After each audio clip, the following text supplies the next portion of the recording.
한 목소리로 같이 읽도록 하겠습니다. 10절부터 읽겠습니다. 시작. 다윗이 온 회중 앞에서 여호와를 송축하여 가로되 우리 조상 이스라엘 하나님 여호와여, 주는 영원히 송축을 받으시옵소서. 여호와여, 강대하심과 권능과 영광과 이김과 이엄이 다 주께 속하였사오니 천지에 있는 것이 다 주의 것이로소이다. 여호와여, 주권도 주께 속하였사오니 주는 높으사 만유의 머리이심이니이다. 부와 기가 주께로 말미암고 또 주는 만유의 주제가 되사 손에 건세와 능력이 있사오니 모든 자를 크게 하심과 강하게 하심이 주의 손에 있나이다. 우리 하나님이여, 우리가 주께 감사하오며 주의 영화로운 이름을 찬양하나이다. 나와 나의 백성이 무엇이간데 이처럼 즐거운 마음으로 드릴 힘이 있었나이까. 모든 것이 주께로 말미암았사오니 우리가 주의 손에서 받은 것으로 주께 드렸을 뿐이니이다. 주 앞에서는 우리가 우리 열조와 다름이 없이 나그네와 의고한 자라. 세상에 있는 날이 그림자 같아서 머무름이 없나이다. 우리 하나님 여호와여, 우리가 주의 거룩한 이름을 위하여 전을 건축하려고 미리 저축한 이 모든 물건이 다 주의 손에서 왔사오니 다 주의 것이니이다. 아멘. 오늘은 예배의 본질과 의미에 대해서 말씀을 함께 나누려고 합니다. 아주 정말로 이름을 떨치는 한 의사가 있었고, 그는 의술뿐만 아니라 의사들의 건강 상식에 대해서 칼럼을 쓰는 사람으로도 되게 유명했습니다. 그리고 그 사람에게는 예쁜, 아주 나이가 어린 딸이 하나 있었습니다. 그런데 어느 날 이 딸아이가 조용히 방에서 칼럼을 쓰고 있는 아빠에게 와서 아무 이야기도 하지 않고 그 옆에 가만히 서 있는 거예요. 아빠가 신경 쓰이겠죠. 그러니까 아빠가 호주머니에서 동전을 꺼내서 그 딸아이에게 지켜줬습니다. 그랬더니 이 아빠의 의도는 뭐였냐면, 아빠가 주는 돈을 가지고 맛있는 거 나가서 사 먹어, 그런 의미잖아요. 그런데 이 돈을 주는 아빠에게 이 아이가 이렇게 말했습니다. 아빠, 저는 아빠가 주는 돈을 원하지 않아요. 그렇게 이야기했어요. 우리랑 좀 많이 다르죠. 우리는 돈 주면 감사합니다 이러고 목적 없잖아요, 그죠? 싹 가는데 이 아이는 조금 수준이 있었나 봐요. 아빠가 주는 돈이 저에게는 필요 없어요. 그렇게 이야기했습니다. 그리고 옆에 또 계속 있는 거예요. 아빠가 신경이 쓰이니까 서랍 같은 거를 뒤져서 사탕, 자기가 심심풀이로 먹던 간식 과자 같은 거를 아이에게 지켜주면서 밖에 나가서 먹으라 그랬어요. 아빠, 나는 사탕과 과자를 원하는 것이 아니에요. 그렇게 이야기했습니다. 그리고 또 옆에 가만히 있는 거예요. 가만히 있는다는 게 이게 부담스러운 거거든요. 왜냐하면 아빠가 글을 쓰고 있는데 이리저리 뛰댕기면 소리라도 지를 뭐가 있잖아요. 너 지금 아빠가 이러고 있는 거 안 보여? 그렇게 말할 수 있잖아요. 그러면은 자기가 잘못한 것이 있으니까 어떻게 해요? 쪼르륵 나가겠죠. 그런데 이 아이는 그냥 아빠 곁에서 서 있기만 하는 거예요. 그래서 아빠가 물었습니다. 너 나에게 원하는 것이 뭐니? 그렇게 물었어요. 그랬더니 저는 아빠와 함께 있기를 원해요. 그렇게 이야기했어요. 예배의 본질이 뭐냐면, 우리가 하나님과 지금 세상에서 살면서 하나님과 동행한다라고 하는 말이, 이게 단어로는 동행이라고 하는 단어가 쉬울 줄 모르지만 이거 사실 뜻대로 안 되거든요. 그렇죠? 일할 때 하나님과 동행하는 거 느끼면서 살아요? 잠잘 때 하나님과 동행해요? 못 느끼거든요. 하나님과 동행을 한다라고 하는 것이 참 쉬운 말 같지만, 하나님과 어쩌면 너무 우리가 멀리 떨어져 있는 삶을 살아가고 있는지도 몰라요. 그런데 하나님과 우리가 만나고 또 동행한다라고 하는 것을, 하나님은 우리와 함께 있기를 원해요. 동행하기를 원해요. 우리도 하나님과 함께하고 동행하기를 원하는데, 그래서 하나님이 우리 인간에게 주신 특별한 방법이 뭐냐면, 나 너희들과 동행하기를 원해. 언제요? 일 속에서요? 잠을 잘 때요? 친구를 만날 때요? 비즈니스 목적으로 만나고 내가 공부하는 중이에요? 아니던데요, 저는. 하나님과 동행하고 하나님과 만나는 시간을, 그래서 하나님께서 우리에게 특별하게 주신 선물이 뭐냐면 예배란 말이에요. 그래서 예배는 뭐냐? 여러분들 아까 밥 먹다가 잠깐 내가 7년을 수일같이 여기면서 연애했다 그런 이야기 했잖아요. 수일같이 했어요. 성경처럼 정말 7년이라는 생활이 정말 훅 지나갔어요. 시연이 몇 년 했죠? 시연이 잘 살 거야. 7년을 수일같이 여기는 사람은 갈수록 좋아지더라 치나? 신기해요. 근데 1년, 2년이 고비가 와. 그 잘 넘겨야 돼. 만약에 문제 생기면 나한테 물어요. 그러면 내가, 왜냐하면 정확하게 내가 알거든요. 그런데요, 사랑하는 사람을 만날 때 선물을 줄 때나 아니면 내가 사랑하는 사람과 어떤 장소에서 데이트를 하게 되면 내 나름 꾸며야 안 꾸며요? 꾸미죠. 선물은 최상의 것을 줘야 안 줘요? 주죠. 아까워요? 안 아깝죠. 하나님은 예배를 통해서 우리를 만나는데 최상의 것을 드리기를 원하는데, 최상의 것이라고 이야기하니까 머릿속에서 순간 확 스쳐 지나가는 것이 내가 가진 돈? 아니에요. 그게 정말 착각인데, 하나님은 최상의 것을 드린다라고 하는 것이 어떤 의미냐면 내 마음과 중심이 그 예배 가운데 깊이 푹 빠져드는 거예요. 쉽게 말하면 내가 사랑하는 여인과 데이트를 하는데 카페에서 밥을 먹어요. 그런데 이런 남자 있으면 여자들이 기분 되게 상하죠. 사랑하는 나를 앞에다 놓고 자꾸만 출입구 쪽에 들어오는 여자들 보고, 그죠? 옆에 테이블로 지나가는데 고개 끝까지 따라가고, 그리고 둘이 데이트를 하는데 오페라 하우스를 갔는데 자꾸만 나보다 키 큰 여자를 보고, 늘씬한 여자를 보고, 노출이 심한 여자를 자꾸 보면 기분 되게 나쁘죠. 어디 봐 이러면 본 거 아니야, 본 거 아니야.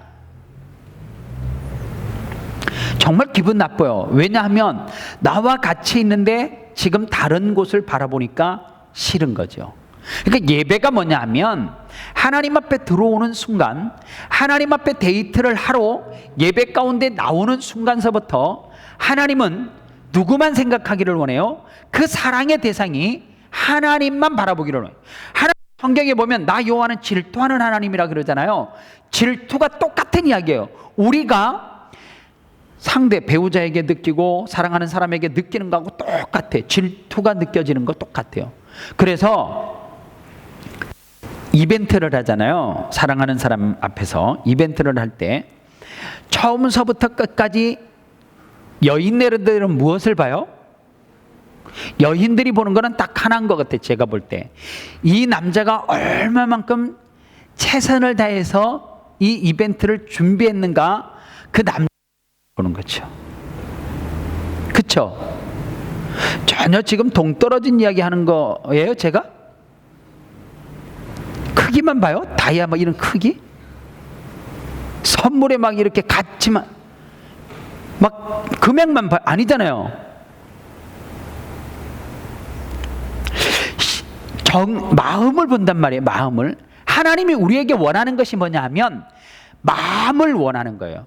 하나님이 최고 기뻐하는 것이 뭐냐 하면, 하나님 한 분이지만 하나님은 어느 거를 좋아하냐면 자기를 사랑하는 것을 좋아해요. 그러니까 하나님 앞에 예배 가운데 최고의 큰 선물은 뭐냐면 다른 게 아니에요. 하나님이 많은 모두를 사랑하기를 원하는데 그 대상을 데리고 오는 거. 그래서 하나님 앞에 같이 나가자. 하나님 데리고 왔어요. 그럴 때 하나님이, 제가 볼 때는 그래요, 최고 기분이 좋은 거예요. 하나님 오늘 데리고 못 오고 돈 많이 갖고 왔어요. 돈을 많이 갖고 오는 거는 하나님에게 제가 볼 때는, 목사는 좋을 수 있죠. 예를 들어서 청년 하나가 매일 10만 불씩 헌금하면 예배 나올 때마다 10만 불씩 하면 목산 좋지. 왜 안 좋겠어, 그죠? 교회가 막 자산이 불어가면 막 좋은데, 하나님은 절대로 있잖아요. 여러분들이 아무리 거부가 돼서 여러분들의 빌딩을 다 갖다 바쳐도 하나님은 마음이 떠나 있으면 싫어요. 똑같아. 그거는 여인들의 마음하고 똑같아. 아파트를 사줘도 마음이 떠나 있으면, 아파트 사주고 그 집에 안 들어가면 무슨 소용이 있어요, 그죠? 들어가야지. 남자가 아파트도 사주고 들어가야지. 마음이 가야지 좋아져. 야, 너 여기서 살아, 난 다른 집에서 살아야 돼. 그 싫은 거지 정말로요. 하나님이 그런 거를 싫어한단 말이에요. 그래서 하나님 앞에 최상의 것을 드린다라고 할 때 그 최상의 것이 뭐냐면 시간이에요. 우리가 얼마나 하나님 앞에 시간을 드리지 못하고 있는가. 우리의 인생을 70으로 계산하면 어떤 사람이 이런 조사를 했어요. 인생을 70 산다 그러면 사람들은 도대체 시간을 어떻게 쪼개면서 살아갈까?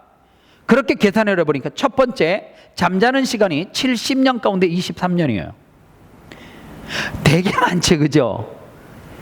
23년 동안 사실 잠잘 때는 거의 죽은 모습하고 거의 비슷하지 않아요? 살아있으나 숨만 쉬는 거지. 아무 활동 안 하잖아요. 꿈에서 꼭 데이트하는 애들이 있어요. 그쵸? 바보 같은 놈들. 깨어나서 해야 되는데 꿈에서 매일 데이트해요. 연예인 만나고 매일. 깨어나 보면 아무것도 아니고. 23년을 잠을 잔대요. 그리고 일하는 시간이 잠자는 시간보다 조금 적어요. 20년 정도 된대요. 그리고 쉬면서 즐기는 시간, 요거는 각자 성향이 차이가 날 수 있어요. 7년 정도 된대요. 그리고 먹고 마시는 시간이 6년 정도 된대요. 그리고 줄을 서 있거나 신호등을 기다리는 시간, 이게 5년이에요. 상당히 많아, 그죠? 생각보다. 근데 내가 이거를 생각을 해봤어요. 우리가 이렇게 많은가?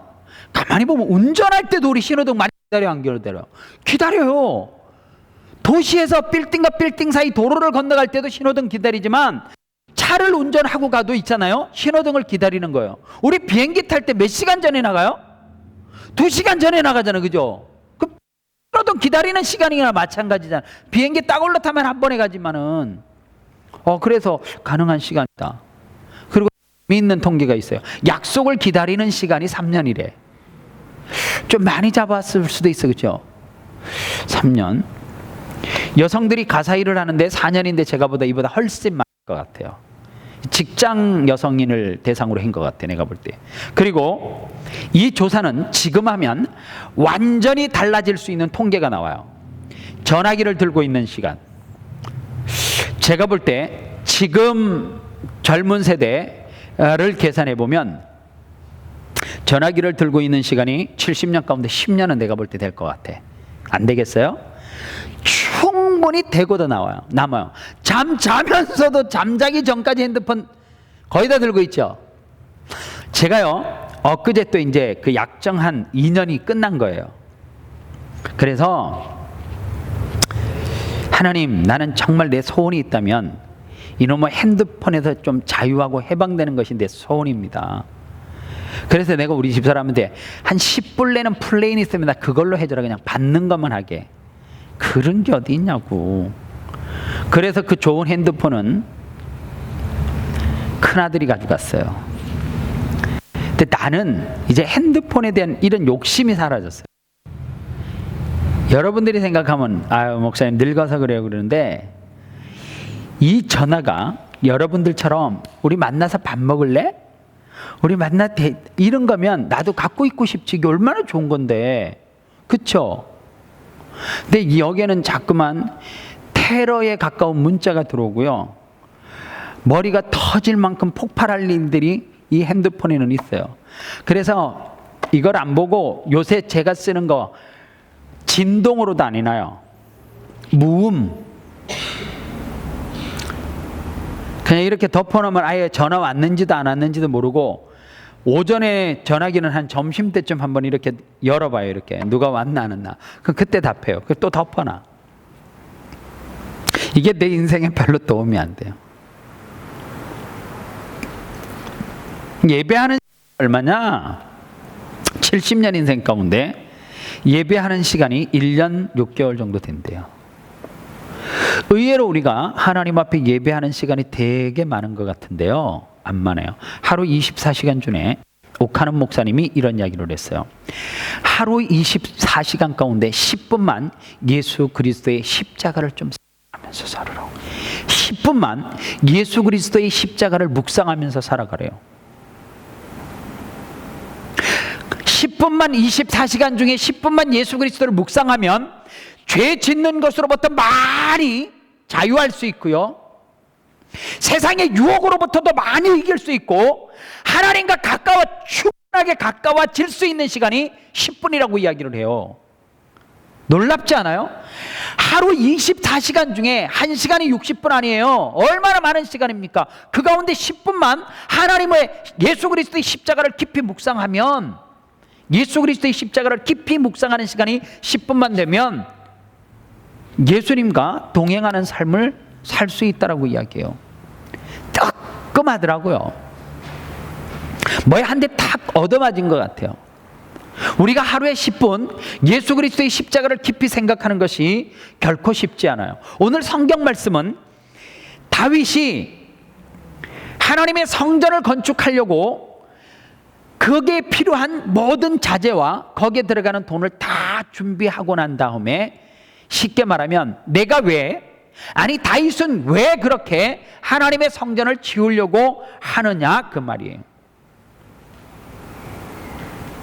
다윗이 왜 그렇게 높은 위치에 가고 왕이 되어지고 자기의 궁을 엄청 크게 짓고 부귀영화를 누리고 있는데, 그럼에도 불구하고 왜 다윗은 하나님의 성전을 그렇게 지으려고 몸부림쳤느냐? 왕 되면 기쁠 것 같죠? 제가요 부교육자 생활을 되게 오래 했어요. 부교육자 생활을 했을 때 제가 담임 목사 되면 정말 행복할 것만 같았어요. 왜냐하면요, 위에서 주는 스트레스는 안 받잖아요.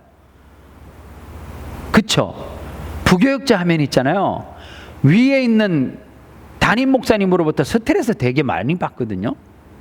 왜 이거 이렇게 했습니까? 까붙여주면 좋죠. 이거밖에 못해요? 뭐 배웠어? 요즘 신학생들 다 그래?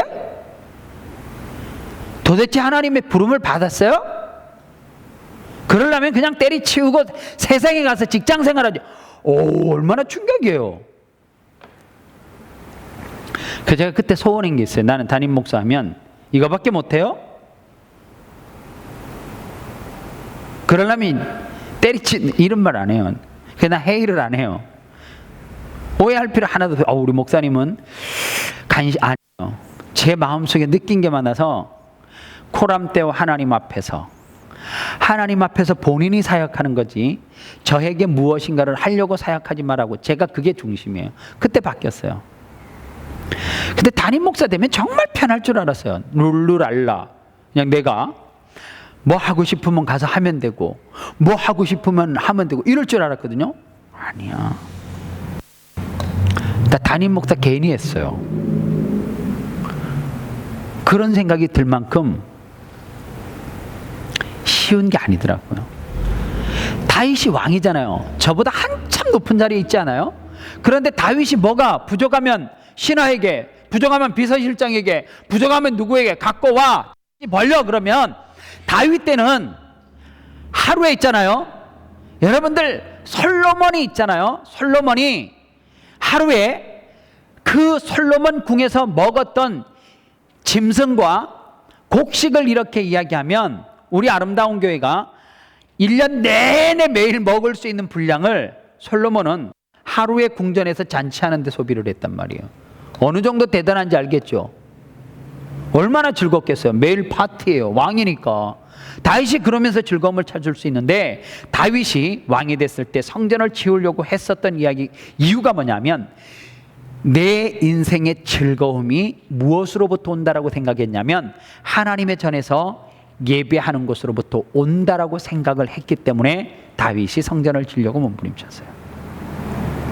오늘 여러분들의 인생의 기쁨이 어디에서 와요? 내가 막 높아질 때 와요. 다른 사람에게 인정받을 때 와요. 내 비즈니스가 잘 되고 내가 학교에서 공부를 하는 것이 막 이렇게 성적이 잘 나올 때, 다윗은 그렇게 말하지 않거든요. 다윗의 인생의 기쁨이 어디에서 온다라고 이야기했냐면, 내가 진짜 삶 가운데 웃을 수 있고 기뻐할 수 있는 것이 예배로부터 오는 것을 알았기 때문에 다윗은 성전을 지으려고 했어요. 그래서 왜 성전을 짓느냐? 그 성전을 짓는 목적이 뭐냐? 그렇게 이야기를 했더니 다른 거 없어요. 주의 거룩한 이름을 위해서. 너무 간단하잖아요. 그 큰 성전을 지으면서 주님의 거룩하신 이름 때문에, 다른 목적이 하나도 없다는 거예요. 그래서 다윗의 삶의 결론은 뭐냐면, 왜 성전을 짓는가? 하나님을 만나려고. 하나님을 만나서 어떻게 하려고? 응답받고 살라고요. 그 예배는 두 가지예요. 만나고 응답이에요. 이 두 가지가 연결이 안 되면 뭔가 예배에 문제가 있어요. 하나님은 예배를 통해서 만나줘요. 그리고 하나님은 예배를 통해서 만나면 반드시 무엇인가 그 인생 가운데 답을 줘요. 그 답이 뭐냐면, 이렇게 살면 안 된다와 이렇게 살으라의 답이에요. 잘못된 것을 지적해요. 어떻게 지적해요? 말씀으로 지적해요. 네가 지금 잘못 살고 있는 것을 만남을 통해서 하나님 앞에 엎드리면 가르쳐줘요. 그러면 어떻게 해야 돼요? 그것을 고쳐서 살아야 돼요. 중요한 거는 하나님을 만나러 나오는데 그 속에 뭐가 없으니까요? 진정성이 없으니까 만나지를 못하죠. 만나지 못하니까 어떻게 해요? 응답을 못 받죠. 그러니까 어쩌면 우리가 예배 가운데 하나님을 만나러 나오는데 정말로 예배 가운데 내 마음과 중심을 드리지 못하면 어쩌면 이 예배도 여러분들에게 아무 의미가 없을 수도 있어요. 정말 의미가 없을 수가 있어요. 하나님은 여러분들에게 무엇을 받기를 원하느냐면, 내 마음과 중심이 다 그분만을 향하고 그분만을 생각하는 데이트를 하기를 원하는 거예요. 데이트가 뭐예요? 예배예요. 그래서 예배에는 네 가지 요소가 있어요. 찬양. 여러분들 제발 찬양할 때 열심히 하셔야 돼요. 오늘 새벽에도 제가 말씀을 전했지만은 요한계시록 4장과 5장에는 이 땅에서 있어지는 일이 아니에요. 요한계시록 4장과 5장은 천국에서 있어질 일에 대해서 요한이 밤모섬에서 환상으로 본 거예요. 그래서 요한이 천국에서 어떤 일이 벌어지는가를 미리 환상 가운데 보고 기록한 내용이 4장과 5장이에요. 그래서 4장과 5장은 이 지상에서 절대 있어지는 일이 아니에요. 이거는 우리가 천국에 가서 있어지는 건데, 천국에 가서는 어떻게 하느냐? 거룩하다, 거룩하다, 거룩하다. 뭐가 거룩하다는 거예요? 24장로들도 천사들도 천국에 온 하나님의 자녀들도 뭐 하다는 거예요? 거룩하다, 거룩하다, 거룩하다. 왜 거룩하냐면 찬양을 하기 때문에 거룩하다는 거예요. 천국에 가면 요한이 본 환상으로 정리를 하면 천국에서는 졸음 오는 설교 시간 별로 없어요. 4장과 5장에는 메시지에 대한 말이 없어요. 천국은 무엇으로 기록되어져 있냐면, 천국은 거룩하다, 거룩하다, 거룩하다가 한 단어로 요약을 하면 찬양이에요. 천국에는 찬양밖에 없어요. 쉽게 말하면. 요한이 잘못 받아온 것이 아니면, 성경이 문제가 있으면 모를까, 성경이 1.1획도 틀림이 없다라고 이야기하니까 천국에는 반드시 뭐가 있느냐? 찬양만 있어요. 그래서 고신척 출신들은 천국 가면 피곤할 거야, 내가 볼 때. 이러면 이제 막 고신척이 막 황해할 텐데. 왜냐하면 고신척은 박수 안 치죠, 그죠? 지금은 이제 조금씩 치는데 드럼 잘 안 나요. 제가요 합동축에서 신학을 했지만 대구에 원일교회라는 데가 있어요. 나 그 구장로님, 우리 교회도 구장로님이 있는데 그 생각해 보니까 또 그쪽에도 구장로님이었는데, 와, 드럼 넣는 것 때문에요 장로님이 무슨 최후 통첩을 했냐면, 저 드럼을 놓으면 난 교회 안 온다 그랬어요. 저 드럼을 치우기 전까지 교회 안 온대요. 와, 그 드럼 내가 났거든요. 교육전도사 때. 내가 그 교회 찬양인도 할 때거든요. 그 전에 뭐 쳤냐면 북 쳤어요, 북. 아, 북이 무슨 말이에요. 그죠? 드럼이 나왔는데 드럼을 딱 갖다 놨어요. 그리고 그 일렉 기타라 그러죠. 띵! 뭐 이런 거. 장로님 그냥 나가는 거예요. 세상에요. 6개월 동안 그거를 가지고 끊임없이 써요.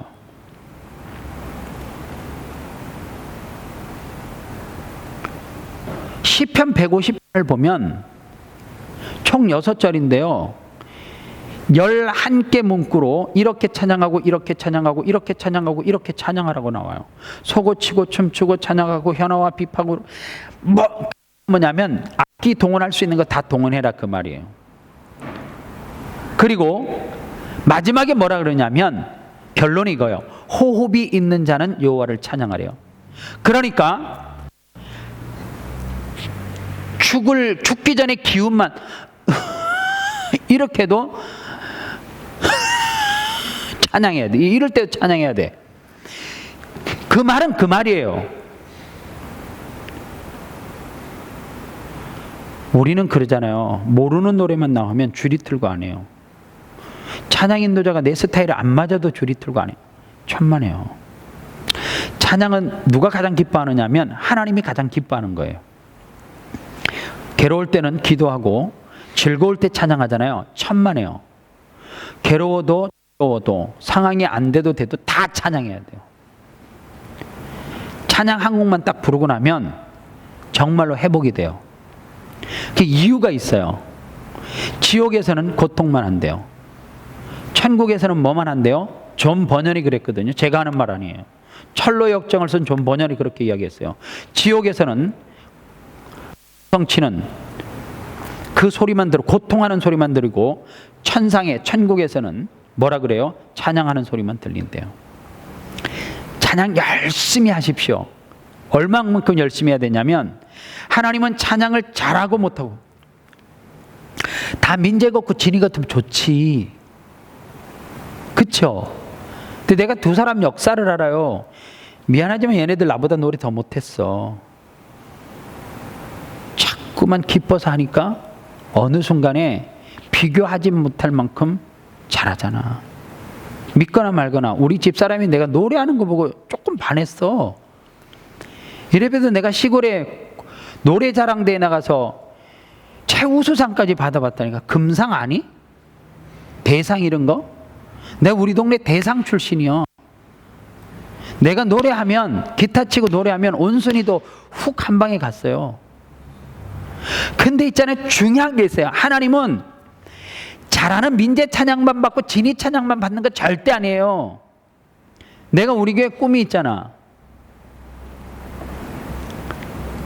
진이가 이제 결혼하러 가면 시윤이 왜 나만 겪는 고난이냐고 오후 예배 때 나 그거 한번 해보는 게 소원이야.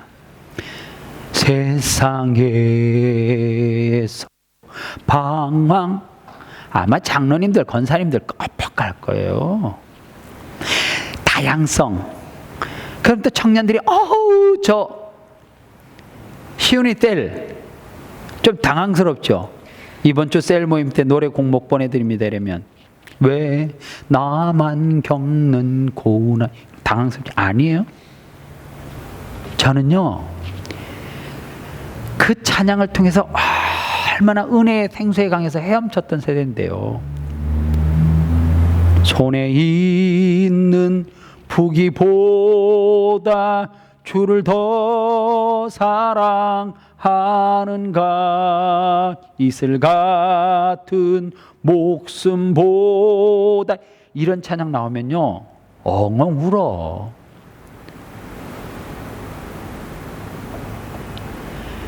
내가 알던 노래 모르던 노래 상관없어요. 하나님을 찬양하면 흥이 있어야 돼요. 천국에서 최고 잘 적응하는 사람은 제가 볼 때 아프리카 사람이에요. 남미 사람들. 한국 사람들은 천국 가서 한국 사람이 꼭 다민족들이 모이면 있잖아요. 파리 알죠? 파리를 하면 옷은 입고 간다? 나비 넥타이 매고 그러면 또 입고는 가요. 그리고 파리하면 꼭 한국 사람은 기퉁해갖고 속여갖고 그냥 지들끼리 얘기해요. 지들끼리. 그럼 이제 파리할 때 뭐 하래요? 음악이 나오면 돌아가잖아요. 우리 박태혁 집사님이 아마 우리 교회에서는 천국 가서 적응 최고 잘할 거예요. 갈 수 있으면. 아니 가면 박 집사님의 그 댄스 실력이 저는 효과가 있다니까요. 예수님 주르박 한번 주시겠습니까? 얼마나 좋아요. 예수님과 함께 할 수 있는 거. 그런데 여러분들 너무 예배 가운데 경직돼 있어요. 여러분들 예배 가운데 찬양 인도자들이 일어서서 찬양합시다. 왠 줄 아세요? 내 온몸과 마음을 다 표현할 수 있는 방법으로 예배하자는 거죠. 찬양하자는 거죠. 그래서 왜 쟤네들은 저거를 시킬까가 아니라 그렇게 하면서 하나님을 향해서 온몸과 마음을 다해서 찬양하자 그 말이에요. 그게 참 어려워. 하나님은 그걸 받기를 원하는데 하자 그래도 안 하고 해라 그래도 안 해요. 천국 가서 어떻게 하시려고요? 천국은 쉽게 말하면 먹고 찬양하고 두 가지밖에 안 해요. 믿거나 말거나 요한을 믿어보십시오. 거룩하다 거룩하다 거룩하다. 24장로들도 찬양하고 천사들도 찬양하고 다 찬양해. 그런데 아마 한국 사람들은 한 기퉁에서 이러고 있을 거예요. 하나님 앞에 내가 무엇을 드릴 수 있다라고 생각하세요? 내 몸과 마음을 드리는 거예요. 만남이 뭐예요? 찬양을 통해서 만나요. 만남이 뭐예요? 기도를 통해서 만나요. 내가 하나님 앞에 물질을 드리는 것은 내 현실 가운데 최선이면 돼. 중심이면 돼. 그래서 성경은 말아요. 가부에 두렵던 받는다 그러잖아요. 금액이 크고 차이가 아니란 말이에요. 내 정성이 담겨 있으면 하나님은 받아요. 내가 드릴 수 없는 형편이면 하나님이 물질 안 드렸다고 그거 뭐라 하지 않아요. 그런데 하나님이 뭐라 하는 것 딱 하나 있어요. 정신이 다른 데가 있고 내 마음이 다른 데가 있고 내가 찬양할 생각이 없고. 그래서요 정말로 예배 가운데 하나님만 집중하는 것이 무엇인지를 깨닫고 예배했으면 좋겠어요. 다음 주부터 우리 청년들이 예배할 때요 그 중심을 좀 알고 하나님 앞에 예배하면 하나님이 정말 받으실 것 같아요. 이렇게 오는 거예요. 차를 타고 오면서 핸드폰을 항상 들고 오잖아요. 버스를 타든지 걷든지. 다음 주서부터 꼭 실천 한번 해봐요. 교회 출발하면서부터는 그게 시티가 됐든지 어디가 됐든지 나 이제 교회 가야지 딱 그러면서 출발할 때서부터 찬양만 듣고 와보십시오. 정말로. 그리고 카톡방에서 50 몇 명 있는 카톡방에서도 찬양 인도자들이 이번 주에 이런 찬양할 것입니까? 이런 것 좀 올려줘요. 그거 좋을 것 같아요. 그거 듣고 오는 거죠. 미리. 가사 분란에 박자 맞추려면 어렵잖아요. 그죠? 미리 딱 올려주면 있잖아요. 그거를 일주일 내내 듣고 같이 호흡하면서 와보십시오. 얼마나 그 찬양이 은혜로운지, 얼마나 예배가 하나님과 교제하는 예배가 되는지 우리가 자꾸만 힘써야 돼요. 그래서 세상에서 또 하던 일들, 습관들을 그대로 가져와서 그저 시간만 보내는 예배가 되지 않기를 원해요. 하나님은 예배를 통해서 우리들과 진솔한 대화, 데이트를 하기를 원해요. 우리의 마음이 흐트러지면 하나님 마음이 상할 수 있어요. 오늘 여러분들이 이 예배에 대한 의미를 알고 다음 시간서부터 우리 청년들이 정말로 예배 나올 때 하나님을 깊이 또 하나님을 좀 더 사랑하고 그분과 데이트한다라고 하는 그 마음과 열정을 가지고 준비된 마음으로 오시면 좋겠습니다. 기도하겠습니다. 하나님 감사합니다. 예배는 만남이고 예배는 또 응답입니다. 예배는 인간이 만유의 주권자 되시는 하나님을 만나고 그분의 인격과 사역에 대해 적극적으로 응답하는 행위를 가르칩니다. 오늘 예배 가운데 우리 사랑하는 청년들이 하나님을 만났는지 또 응답받았는지를 한번 깊이 고민하게 해보시고 하나님 앞에 예배할 때 내가 드릴 수 있는 최고의 시간과 최고의 마음과 중심을 하나님 앞에 올려드리게 도와 주시옵소서. 예수님의 이름으로 기도합니다. 아멘.